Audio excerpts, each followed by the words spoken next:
Friend, नमस्कार। Welcome my YouTube channel aim of success study point.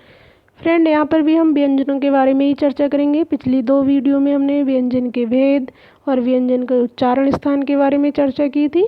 आप उसे मेरे चैनल पे जाके देख सकते हैं, इसने नहीं देखा है तो। आज जो हम चर्चा करेंगे घोषक के आधार पर, मतलब घोषक के आधार पर व्यंजनों का वर्गीकरण कैसे किया गया है जी। बहुत ज़्यादा सीटेट, सुपरटेट, एमपीटेट, DSSB सभी जो भी कॉम्पिटिटिव एग्ज़ाम जहाँ पे हिंदी से रिलेटेड क्वेश्चन आते हैं वहाँ पे इनका जिक्र ज़रूर होता है।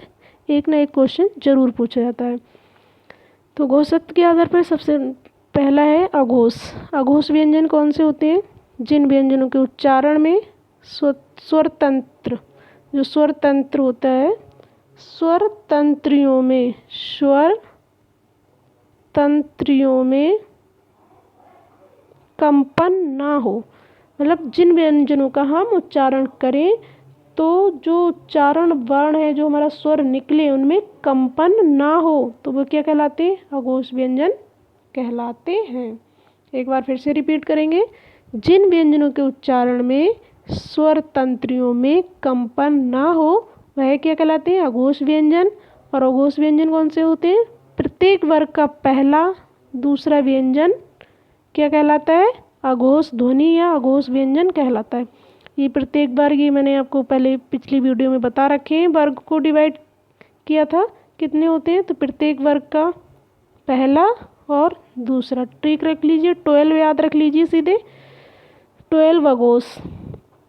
अगर आपको अघोष वर्णों की पहचान करने के लिए कहा जाता है तो याद रखिए 12 का कोड क्या था, अघोष का कोड क्या था? 12।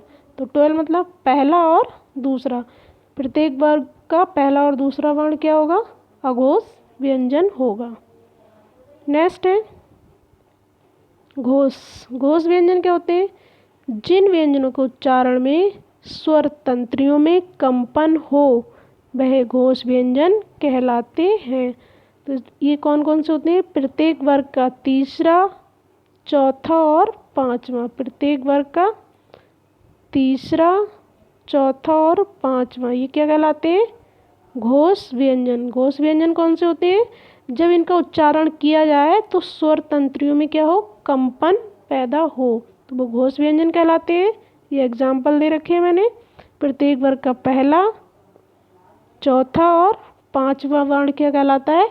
घोष व्यंजन कहलाता है। आपको ट्रिक के थ्रू याद रखिए। घोष के लिए 345, जब कहीं आपसे पूछा जाए कि घोष व्यंजन कौन से हैं तो आप 345 याद रखिए, तो आपको पता चल जाएगा। 3 मीन्स तीसरा, चौथा और पांचवा वर्ण क्या कहलाता है?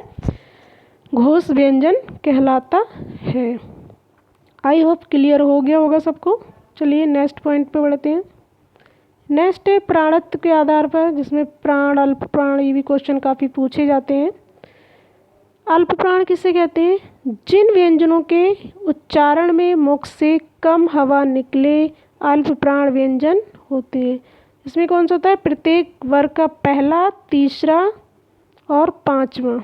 प्रत्येक वर्ग का पहला, तीसरा और पांचवा, ये क्या कहलाते हैं?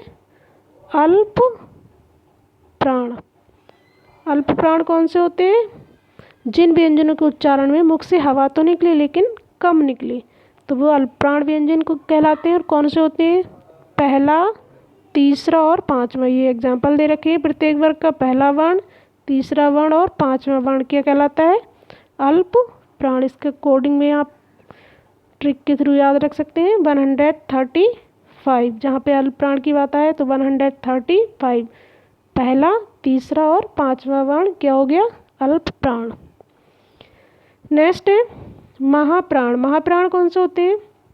जिन व्यंजनों के उच्चारण में मुख से अधिक हवा निकले महाप्राण व्यंजन होते हैं। प्रत्येक वर्ग का दूसरा और चौथा वर्ण महाप्राण वर्ण होता है। प्रत्येक वर्ग का दूसरा और चौथा क्या कहलाते हैं? महाप्राण। जिन व्यंजनों के उच्चारण में मुख से अधिक हवा निकले, कम हवा निकले तो अल्प प्राण और अधिक हवा निकले तो महाप्राण व्यंजन होते हैं। प्रत्येक वर्ग का पहला और प्रत्येक वर्ग का दूसरा और चौथा, सॉरी यहाँ पे थोड़ा गलत हो गया, दूसरा और चौथा, हाँ दूसरा और चौथा क्या कहलाता है?